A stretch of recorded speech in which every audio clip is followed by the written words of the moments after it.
Well, the next section, which is not, you don't solely program for that, obviously. Um, that was Trevor and John's idea, I believe, Yeah, it was in really 2010. yeah, exactly. And I came into Sundance when I was Trevor's first assistant when he moved up to his position. So I've been there since Trevor and Cooper Okay. have been in charge. And yeah, that was kind of one of the first big idea they had for the very first year when they're taking it over was next and creating the doc premieres section. So those were their big kind of conventions. As we've noticed, is Sundance has been branching out. They've had the labs for the longest time, but even the labs are expanding. They're becoming more encompassing. There's the composers labs. They're a lot more proactive with the producers and such. And starting a TV lab, episodic series lab this year. Wow. For the first time. Okay, so they're really proactive on that level, and now they're being super proactive on accruing new audiences. One of the first things that comes to mind is how there's a separate screening events, single city screening events during Sundance. But now there's also Sundance London, and the one that we're going to talk about is the Next Fest. So perhaps take us through that idea that they want to get Sundance as a, it's not a Park City entity that everybody has a chance to go to.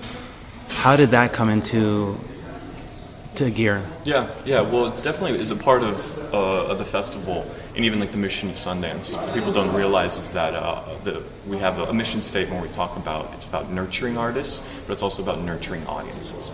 So you can help artists as much as possible, but if you don't have audience excited about it, then it's for nothing. Mm-hmm. And so that's where London and the Los Angeles Next Fest came from. Is the idea of being able to expand these films and bring them directly to audiences and really kind of build up a fervor for them directly with consumers. Mm-hmm. And so that's where London started. London was actually Redford's idea. Redford really wanted to do something in London. He really wanted to do an arts festival with film and music, both part of it. Mm-hmm. He thought that was a special thing. So that's how London began. And so we've been working on that. We've had 3 years of doing that, and it's just gotten progressively better. More to the London press and audiences more every year, bigger coverage. Like they've really been embracing it and see it as now a part of the kind of annual calendar within London kind of culture world. Mm-hmm. And then Next Fest was more so Trevor and I just discussing the idea of trying to do something unique in LA. And trying to shift the paradigm a little bit about what a film festival can be, and trying to think about it in a new way and how we can attract audiences. So that was really the kind of just the beginning of it, and then it was like a year straight of just brainstorming, talking, discussing with outside people, just like getting people's advice and just talking through like our very even preliminary ideas at times, just to see how people reacted, and it just developed and snowballed to what it's going to be.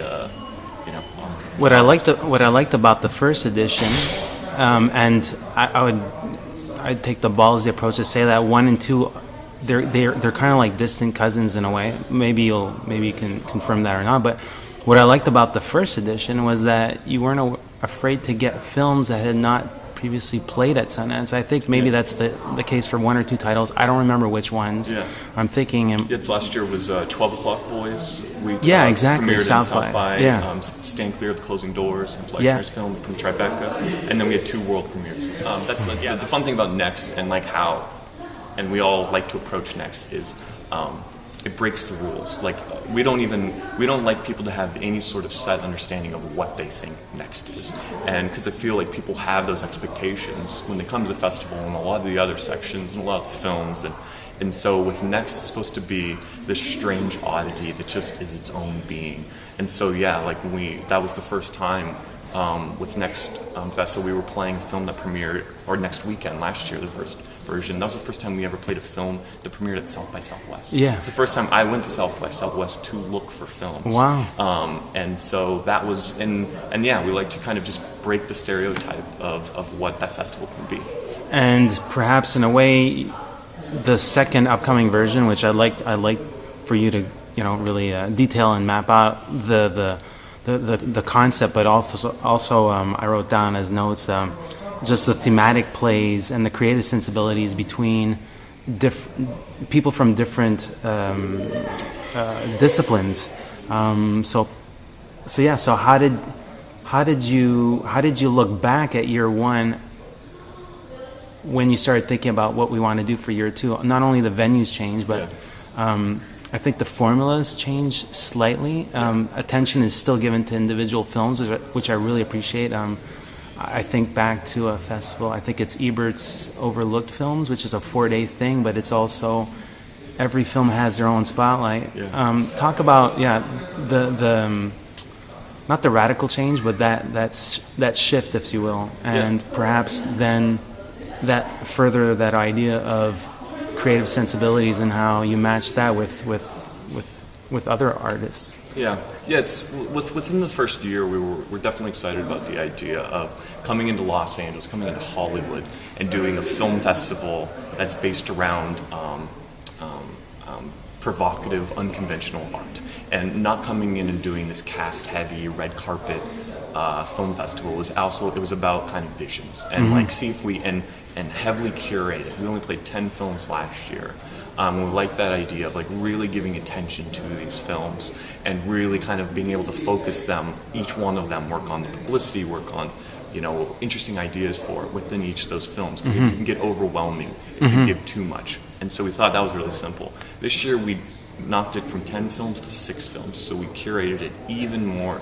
And yeah, we wanted to bring in the ideas of we wanted to make events out of these screenings, and we wanted to make an event in Los Angeles, which is a notoriously tough town for movie watching. It's not in New York where films thrive in the marketplace. Films struggle a lot more than people expect, and so we wanted to kind of create a way to bring new audiences and, like I said, make an event out of it. And so it started with this idea of bringing film and music together, and because it's the same thing. The independent film and independent music, they're the exact same thing. They're different canvases, but if you look at how everything that the music industry went through, 5 years later, the film industry went through. And now they're kind of leading the way, and we need to be looking to the music industry. That's a good point. And it's and if you really think and how like the artists, you think about the festival circuit for bands, you think about the festival circuit for filmmakers, the struggle and like going to South by Southwest. Whether as a filmmaker or as a band, it's the exact same thing. And so it's just trying to bring that and convince people that it's not really about this one thing. I think it's also people can get. Right now in the world, people can be very compartmentalized, where they're looking at like if you're a film lover, it takes work to love film now. If you're a music lover, it takes a lot of work. You can't put on the radio and discover it. You have to search it out. You have to do the research. You have to learn about it. And so I feel like I love both of them. Like I am equally obsessed with the two. Okay. And so I do a lot of that work myself, a lot of the research, and I feel like when I talk to people, like my friends or anyone, they either really love film and they spend their time doing that, and they know about music. There's bands that they listen to, or I talk to music people and they're obsessed with finding new music, and they'll see the cool ones that they hear about. So the idea is like, okay, well, we'll do the work and we'll bring you two together. And so the film lovers are coming and discovering music that they will love because it's the exact same thing. It's the exact same expression. It's coming from the exact same culture. It's the exact same youth-based, young, and they're evolving in the exact same way. And so I'll admit that I'm one of your target people then, because I really feel as if I'm late to the game when it comes to music. But it takes a lot of work. Like, I mean, it's all I do is watch new films and listen to new music. But so now from a curator programmer perspective, you make the selection. Let's say we'll take 2014 as a template example. You make the selection of the 11 films that played in the next section. I mean, you're part of that. Do you then, after that process is done, are you now reflecting on how those films converge into, to next festival? Yeah, exactly. Yeah. Are you thinking about film differently at different junctures through a calendar year. I mean, Yeah. I mean, it's definitely, that's with having the Park City Festival, the London Festival, and the LA Festival. It's 3 dramatically different film festivals, well, in a way, and completely different cultures, completely different kind of attitudes and purposes. So we definitely look at within programming each of them very specific. Even though we're playing films from Park City and the other 2 festivals, we're looking very specific different films. We only have one film that played all 3. That's Kamiko the Treasure Hunter, but it kind of knocks off every box for us. But yeah, no, I definitely, thinking about it in programming Next Fest, it was really thinking about the music, or thinking about films, and just thinking what makes sense. We also wanted, we're playing, it's a 1,600-seat theater, it's a massive place, so we definitely wanted to play films, too, that still match that original Next Weekend theory of supporting these kind of unconventional visions, but then we wanted to make sure that they're films that really feel like an event. And there's like an energy and excitement within them themselves, and that's not like to discredit other films. It's just a very specific beast there. So yeah, it was just kind of looking at which films we felt like were really cool representation, could really be like a really fun, interesting moment, and then it was just starting to like think about like, okay, what makes sense? Like, what would be a great match? Like, we would talk about the 3 films that have the bands paired with them, curated alongside them. It was all both 2 artists I saw in South by Southwest, and I'd been big fans of theirs, and it was just like trying to think like, what makes sense with Life After Beth, and we were like, people think Life After Beth is a horror film. It's not a horror film at all. It's a really dark relationship comedy, and it's actually surprisingly, it's dark and weird and a little deranged, but it's actually really charming, and it's really like thoughtful at the end, what it's going for. And so that's how we got to Father John Misty. Aubrey had actually originally, Plaza had starred in his very first music video, and if you know like Father John Misty, he's this kind of weird kind of like, he's a very strange kind of like folk rocker, or I don't even know. He's kind of like a madman, but he's incredibly charming, and he's incredibly funny, incredibly sweet, and so it actually made complete sense with something slightly deranged yet kind of charming. Yeah. And so that's the match for that. Or we're playing A Girl Walks Home Alone at Night with the band Warpaint, and they're both Los Angeles-based artists. Both very kind of moody, atmospheric, slightly hypnotic kind of like otherworldly visions. They feel like they're almost, their music, the film and the band almost feel like they're like dreams. Like you feel like you're lost in a dream as you listen to them. So it's kind of like, I just became obsessed with the idea of like Warpaint playing with that film. Like I just was like, it's perfect. Like they just match each other so much. And then even the crazy, I also know like too, like Lily often goes off and kind of, she goes off and kind of escapes away. She goes off to Vegas to kind of escape and to work on her projects. And Warpaint actually went off to like Joshua Tree to go make their albums. They kind of like get away from LA, get out in like the kind of desert area, Vegas desert area, but they get off to like the desert, kind of separate themselves to create their music. And so as I just like thought about it more and more, I got so excited about the idea. And then I convinced Lily, the filmmaker, to go see. We both were at Coachella this year. Well, that's the thing. It's essentially, in a way, you're introducing 2 artists to one another that might not. I mean, you're playing OkCupid in a way to 2 forms. How does that discussion occur afterward? How does that conversation exist once you've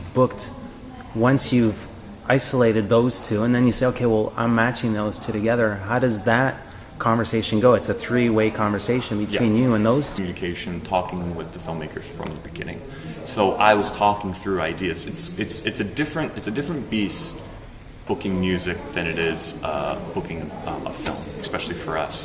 Just because, you can't just pick an artist off the top of your head. You can't. They have to be touring, or they have to be in the throes of promotion and touring.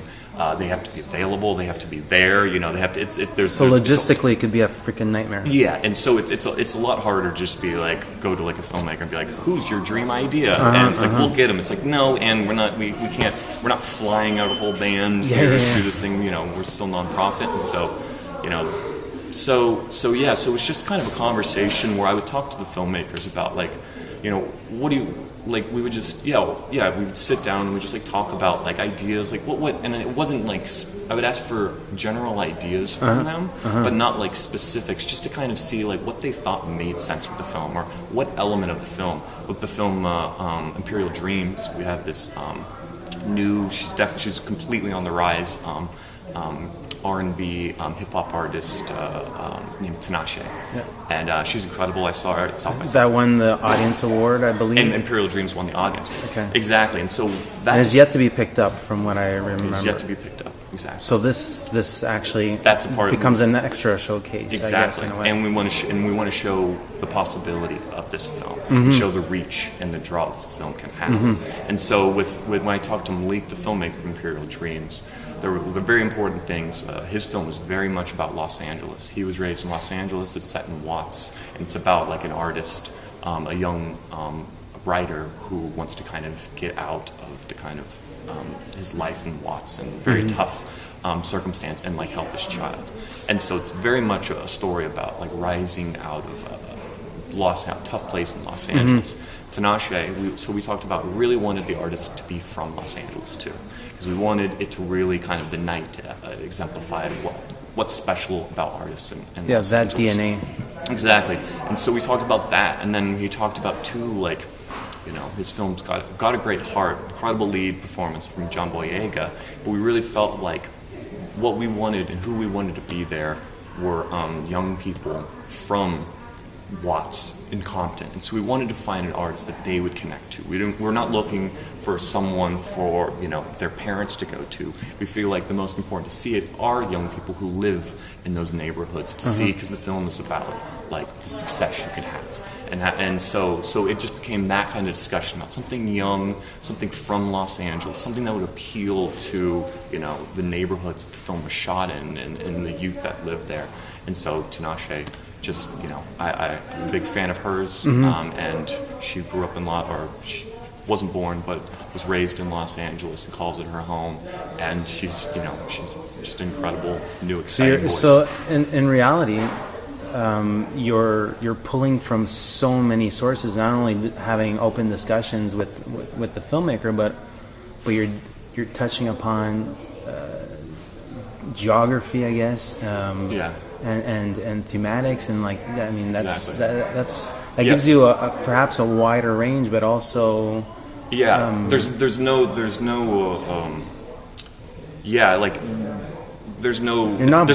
rigid about it. Like we're very loose with everything. The process, again, like talk about Next. Like I don't want anything with Next to be rigid. Like it's the antithesis of what I think Next is.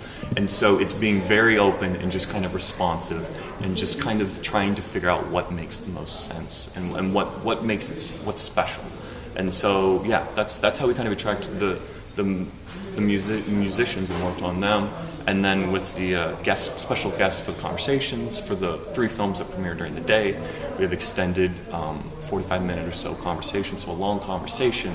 And we reached out to the artists, the directors specifically, and we asked them their ideas for who's the person, who's the artist that really inspired this film? Who's someone that is really an idol and you feel like had a major influence on you making this film, or you loving, or you becoming who you are? And so we talked to them directly, and they told us, and then we reached out directly to them ourselves to try and lock them in, because we wanted to use the band's following to attract new audiences to the film, and, you know, conversely, the film's following to the band. We wanted to find these established artists and use their audience, that took them, That's a great endeavor. Yeah, and we want to use them, and also kind of maybe pass the baton a little bit, kind of like give a support and to like these new artists who were basically them 10 years ago, 20 years ago, in the exact same place, and give them a leg up. So and then have them, and then it's just I can't, I don't know what it's going to be like, the conversations, but I'm excited because they're going to be fascinating. We're playing Listen Up, Philip, Alex Ross Perry's film with Jason Schwartzman. And Alex he talked about how important we have Bret Easton Ellis, who's going to be a part of the conversation. He talked about how important Bret Easton Ellis, through multiple, because the film's very, very literate, and he talked about how important Bret Easton Ellis was to his work, from American Psycho being one of his favorite books and the books that he's read most in his life, and how he took from rules of attraction structures and from rules of attraction when he was writing the script, and how it was just completely interwoven within the film. And so it's just, I'm going to be interested to see then what that conversation is going to be like, both what Bret's opinion and what he will have to say to Alex about the film, and his perspective on being a writer. But then what Alex is going to say back to Bret, having one of his idols there discussing his work. It's going to be a lovely experiment for you in a way, because you put all this together, and then after that you get to sit down and explore that conversation. It's going to be a completely unique conversation. So, and that's the other thing too, is talked about how difficult it is in Los Angeles to get people to go see stuff. It's because there's so much going on, and even if you just do a film festival, the audience might know enough, I'll just see it when it comes out in theater. I don't need to really go right now. And so we wanted to make sure every event that we put on was singular, and it was the only time it was happening. Yeah. So that you're missing out if you're not there. You can go see this film again, and you should be supporting it in the future. But this moment right here that we're doing is the only time this will ever happen. So we wanted to make them completely one-off events. So great. Your evaluation criteria. I was wondering, when you're receiving different films, different genres, different tonalities, different styles, what kind of because you have to process so mane films, are you wearing different hats to appreciate?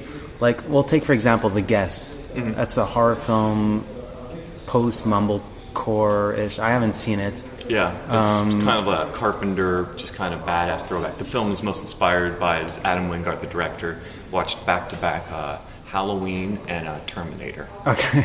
And that's what The Guest is.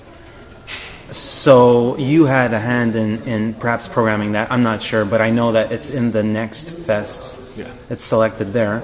And then you have, films of different economic ranges and temperamentalities, and so I was wondering, when you're going through that process where you perhaps watch 3, 4, maybe 5 films per day, for more than okay, so how do you evaluate that, not from a critical sense, but how do you process this information? That's an interesting question.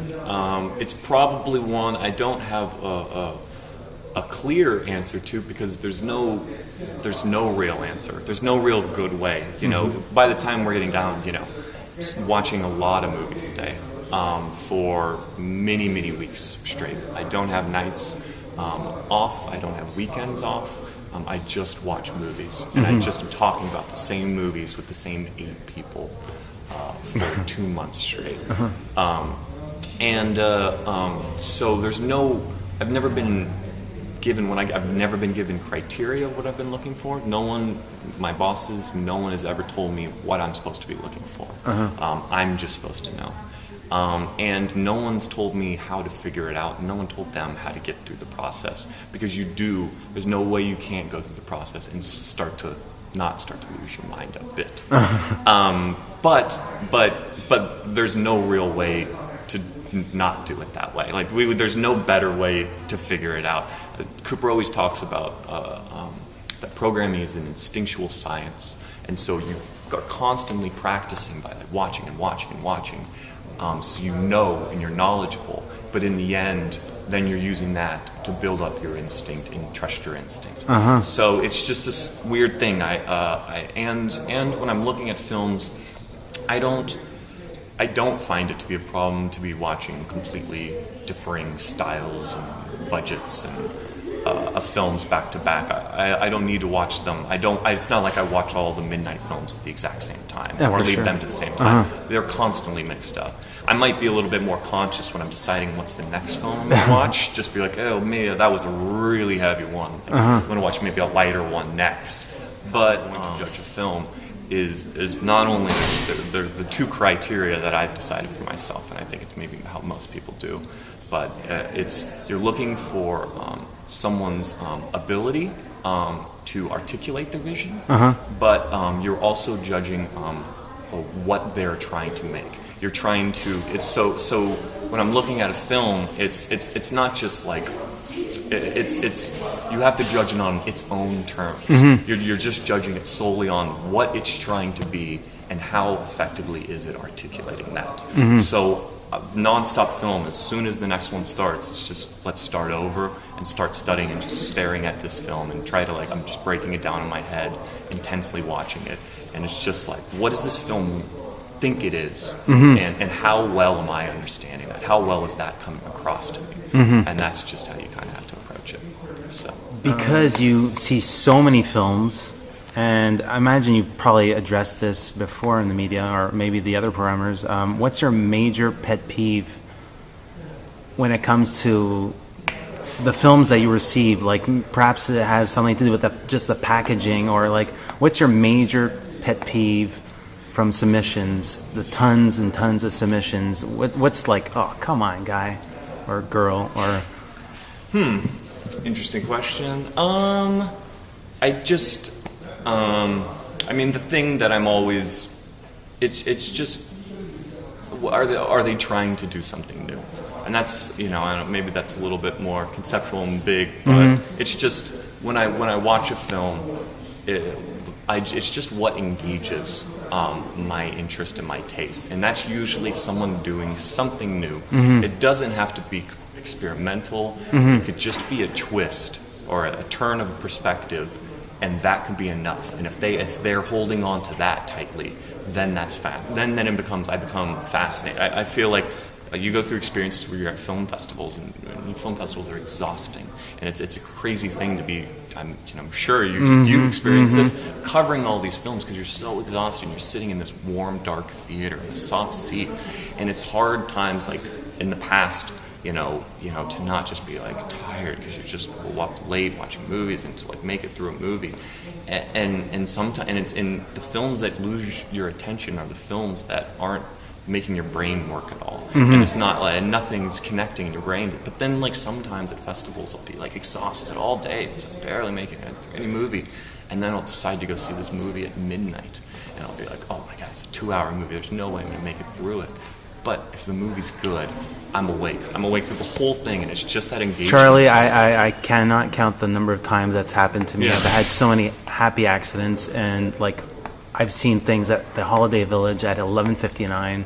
I'm like, what am I doing here? And I am fully awake after 2 hours. Exactly. And I can count that many times over. And that's what you're looking for. That's what I'm looking for through the programming process and watching movies nonstop. It's exhausting. It's tiring. I love watching movies. It's my passion. It's what I've always done. I always wanted to have a job where I watched movies for a living, but the way I can keep doing it is because within those like 2 months that I'm really intensely watching films, I'm seeing some of my favorite films of the year. And when those hit, you can have a tough day where I'll watch 8 films back to back. I'm like, oh, none of those were good. That whole day, I just watched all those movies, they weren't good. And then the next morning, I'll see that next film and I'm just like, oh, like I just get so excited. And it's like nothing matters. The programming process, nothing matters anymore. Then I'm just a film fan, just like falling in love with something. And then it's like, okay, now I can watch another 30 movies right now because that just gave me the energy to keep going. So in a nutshell, you want to fall in love many times over and repeat that experience. And I'm looking forward to visiting Los Angeles one of these days. We'll be covering the next fest for its second year, but I'm looking very forward to discovering the artists that I would normally not have ventured into. I would normally not have known if it weren't because of this. So thank you very much for your time and for this great endeavor, and I'm looking forward to seeing how it'll pan out. Yeah, me Thank too. you so much, Charlie. Thanks for Appreciate the it. support.